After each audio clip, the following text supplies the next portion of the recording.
বাংলাদেশ জাতীয়তাবাদী দলের চেয়ারম্যান, আগামী দিনের রাষ্ট্রনায়ক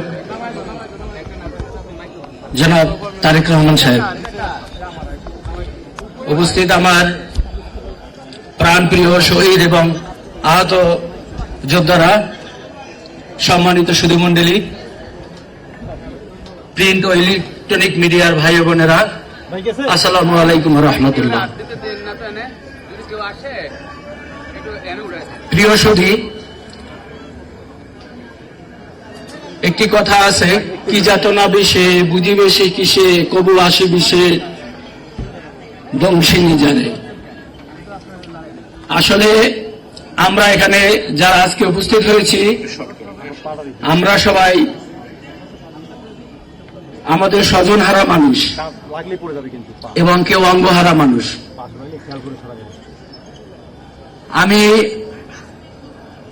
শহীদ শাহরিয়ার হাসান আলভির বাবা মোহাম্মদ আবুল হাসান আলভি নবম শ্রেণীর একজন শিক্ষার্থী ছিল।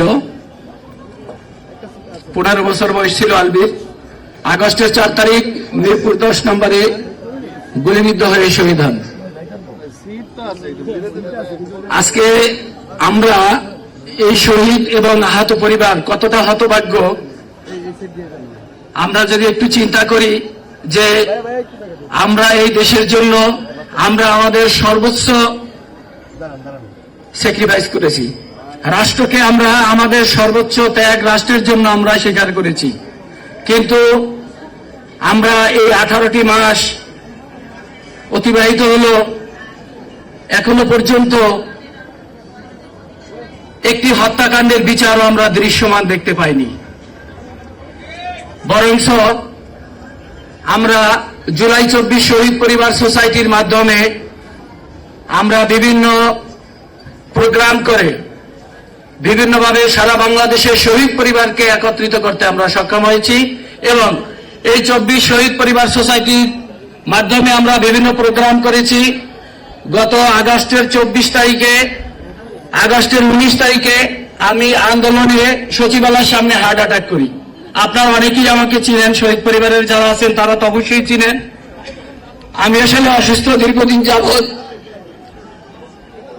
এক তো দেখেন সন্তান হারালাম, আমার একমাত্র ছেলে, তারপরে হচ্ছে এই আগস্ট থেকে বিভিন্নভাবে রাজপথে আছি।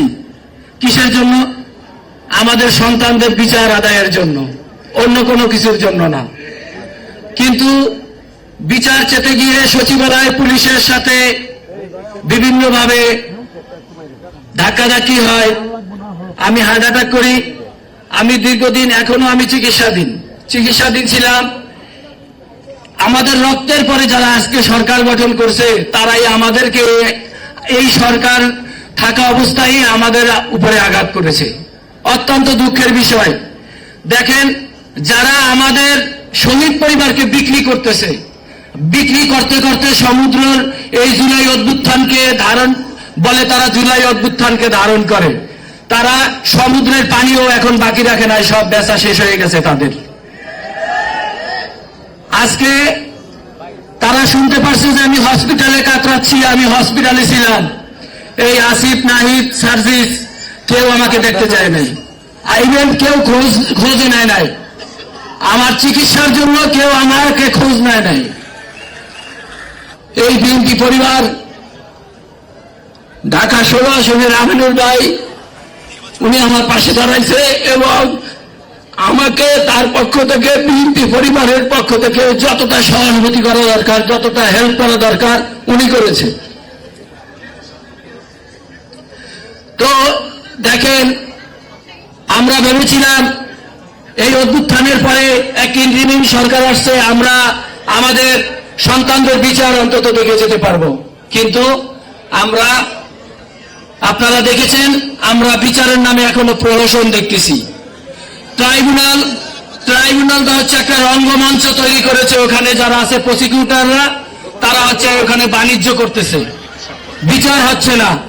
আমি আমাদের আগামী দিনের রাষ্ট্রনায়ক, আমাদের আগামী প্রধানমন্ত্রী, বিএনপির বর্তমান চেয়ারম্যান জনাব তারেক রহমান সাহেবকে আমি একটা কথাই বলতে চাই, আমরা স্বজনহারা মানুষ, আমরা যারা অঙ্গহারা মানুষ আছি, আপনি ইনশাল্লাহ দেশের ক্ষমতায় আসবেন এবং আমাদের শহীদ এবং আহত পরিবারের কি করা দরকার, তাদের জন্য এই হত্যার বিচার কিভাবে শহীদ পরিবার ভালো থাকবে, আমি এতটুকুই আপনার কাছে দাবি রাখবো। ধন্যবাদ সবাইকে। আসসালামু আলাইকুম ওয়া রাহমাতুল্লাহ।